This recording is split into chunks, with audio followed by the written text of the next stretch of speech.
Well, if the Supreme Court rules that the Affordable Care Act subsidies need to be rewritten, then the Republicans in Congress might need some time to scramble up a solution for those subsidies because 8 million Americans may suddenly find themselves without health insurance. We're joined now by Newsmax chief political columnist John Gizzi, coming to us from Washington, D.C. John, but those 8 million people shouldn't fear necessarily because Senator Bill Cassidy has a deal that he wants to talk about that could resolve this issue. Do you think this is a workable solution?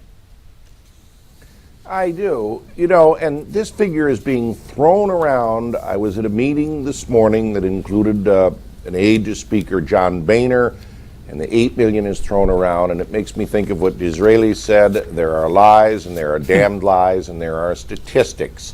One should also ask how many of those 8 million include the 6 million who had policies they were perfectly happy with canceled by the new regulations in the Affordable Care Act. It is not simply as though overnight the subsidies will vanish for 8 million people who miraculously developed a health care plan under the ACA. Now, what I would say is Senator Cassidy has an alternative.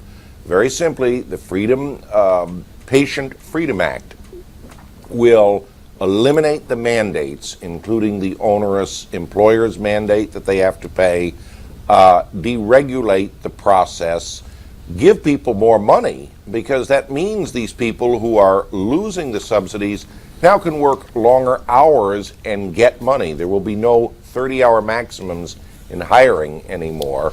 And it also introduces more market competition in the choice of health care plans, all things that are missing from the current laws.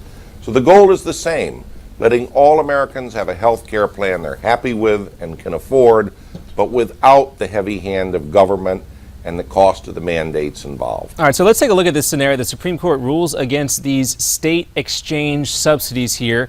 These subsidies are apparently going to run out. Senator Ron Johnson and Bill Cassidy, they have dozens of senators who are going to sign on and support this bill, and the big cost to the Obama administration would be the end of these mandates here. Do you think the president would actually sign this bill, or would he not have a choice? Well, once again, the burden would then be on his back as to people losing health care at that point.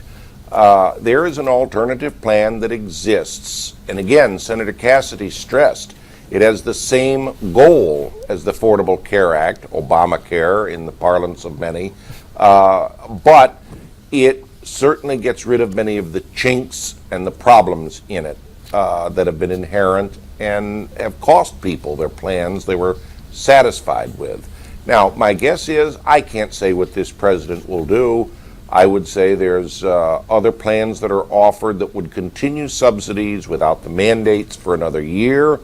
But I have a funny feeling the president does not want it said that someone who was so passionate in 2008 about health care for all Americans would not sign something that tries to achieve the same goal his namesake legislation tried to do. That would certainly put him in a very difficult situation. John, what's your take here? There is some reporting that the Supreme Court simply is not going to rule on a slip of the tongue or a poorly worded sentence in a huge law like this. What's your take, real quickly, with about 30 seconds left? My guess is I never got rich trying to predict what the Supreme Court would do all along. The Supreme Court has reversed itself as it did when it struck down segregation. It has upheld things people never thought would be upheld by this court. My guess is stay tuned. Stay tuned. That's an excellent tease, and we want to ask everybody to stay tuned because we got John Gizzi coming back with us.